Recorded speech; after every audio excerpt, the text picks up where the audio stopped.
আর মাত্র একদিন পরে আসলে কোরবানির ঈদ, এই ঈদকে সামনে রেখে কিন্তু জমে উঠেছে রাজধানীর পশুর হাটগুলো। আমি যদি একটু দেখানোর চেষ্টা করি, আমি আছি এখন রাজধানীর যে তেজগাঁও যে গরুর হাটটি রয়েছে, পশুর হাটটি রয়েছে, সেই পশুর হাটে আছি।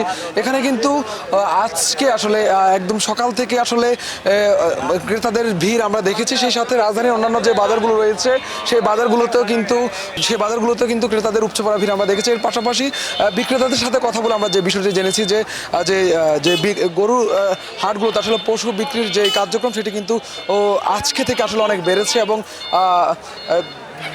এই বাজারগুলোতে আসলে রাজধানীর প্রত্যেকটি বাজারে কিন্তু ক্রেতা সমাগম বেড়েছে, সেই বিষয়টি কিন্তু আমরা দেখেছি। সব মিলিয়ে বলা চলে যে আজকে সকাল থেকে আসলে যে রাজধানীর যে পশু হাটগুলো রয়েছে সেই পশু হাটগুলোতে কিন্তু বেচা বিক্রির যে কার্যক্রম সেটি অনেক বেড়েছে এবং আমরা কিছু বিক্রেতার সাথে কথা বলে যে বিষয় জেনেছি, বিক্রেতারা যে বিষয়টি বলছেন যে আসলে পশুর দামটা আসলে ঠিকভাবে পাচ্ছেন সেই বিষয়টি কিন্তু তারা বলছে। অন্যদিকে ক্রেতারা বলছেন যে গত বছরের তুলনায় কিন্তু এবার পশুর দাম একটু বেশি, সেই বিষয়টি কিন্তু বলছেন।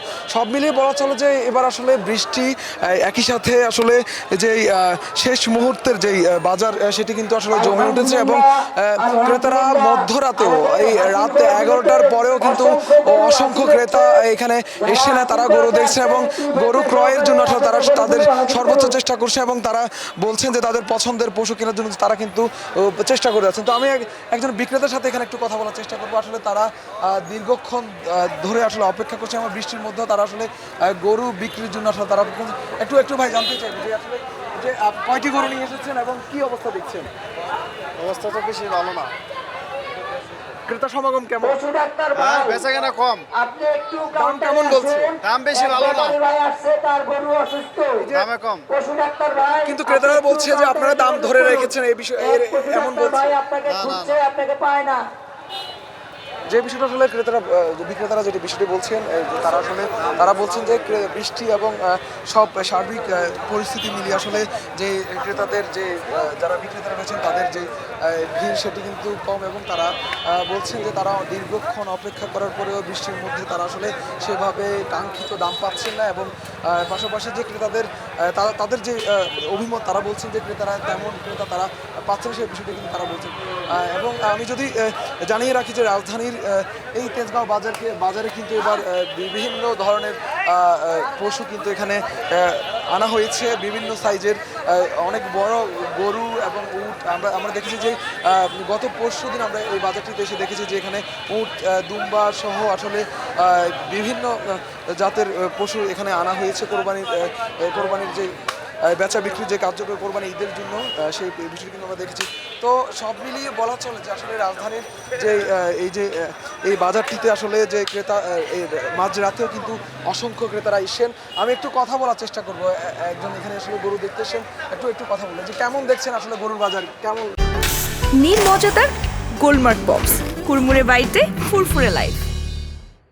জি আলহামদুলিল্লাহ ঠিক আছে, গরুর দামও ঠিক আছে আর ওভারঅল এমনি সবই ঠিক আছে, গরুর পরিমাণও ঠিক আছে, আস্তে আস্তে কমে যাচ্ছে। কিন্তু আগামীকাল থেকে হচ্ছে আজকে একটুখানি দাম কম মনে হচ্ছে, আগামীকাল হতে পারে বাড়তেও পারে গরুর দাম, আসলে সে নিয়ে সন্দেহ পোষণ করছে। কেমন আসলে গরু কিনেছেন কিনা আপনি? জি গরু কিনেছি, আমরা 3টা গরু কিনেছি, এখন আর কিনা হচ্ছে না, এখন এমনি ঘোরাফেরা হচ্ছে আর কি। যে বিষয়টি আসলে যারা ক্রেতারা রয়েছেন তারা যে বিষয়টি বলছেন যে তারা আসলে ঘুরে আসলে সকাল থেকে আসলে রাজধানীর বিভিন্ন বাজারে ঘুরে আসলে তারা গরু কেনার জন্য আসলে দাম দর করে তারা কিন্তু আসলে গরু কেনার জন্য চেষ্টা করছে, যে বিষয়টি তারা বলছেন। সব মিলিয়ে বলা ছিল যে রাজধানীর যে তেজগাঁও যে গরুর হাটটি রয়েছে, পশুর হাটটি রয়েছে, এই পশুর হাটটি কিন্তু ক্রেতাদের ভিড় আমরা দেখছি। এবং আমি যদি আরেকটু জানিয়ে রাখি যে এবার রাজধানীর এই যে তেজগাঁও যে গরুর হাটটিতে কিন্তু বেশ পশুর যে সমাগম সেটা আমরা দেখেছি এবং আমরা দেখেছি যে এখানে একটি বিএপি হাটও রাখা হয়েছে। সেই বিএপি হাটে দেশের সবচেয়ে বড় যে গরুগুলো সেগুলো রাখা হয়েছে। এর পাশাপাশি আমরা উট দেখেছি, উট বিক্রি হয়েছে এখানে। এর পাশাপাশি দুম্বা ছিল, ছাগলও আছে, মহিষ আছে। সব মিলে বলা হচ্ছে যে রাজধানীর যে তেজগাঁও যে গরুর হাটটি রয়েছে সেই পশুর হাটে কিন্তু আসলে বিপুল পরিমাণ পশু এখানে আনা হয়েছে এবং বেচা বিক্রিও বলা চলে যে ভালো চলছে, সেই বিষয়টা কিন্তু বলছেন। তবে ক্রেতাদের যে বিক্রেতারা তাদের বিক্রেতা কিংবা যা ব্যাপারী যারা রয়েছেন তাদের কিন্তু একটা অভিযোগ দিয়ে তারা কাঙ্ক্ষিত দাম পাচ্ছেন সেই বিষয়টি কিন্তু তারা বলছেন। তো রাজধানীর তেজগাঁও যে পশুহাটটি রয়েছে সেই পশুহাট থেকে এই ছিল আমার কাছে সবশেষ। পরবর্তীতে আরও নতুন কোনো তথ্য থাকলে আপনাদেরকে জানানোর চেষ্টা করব।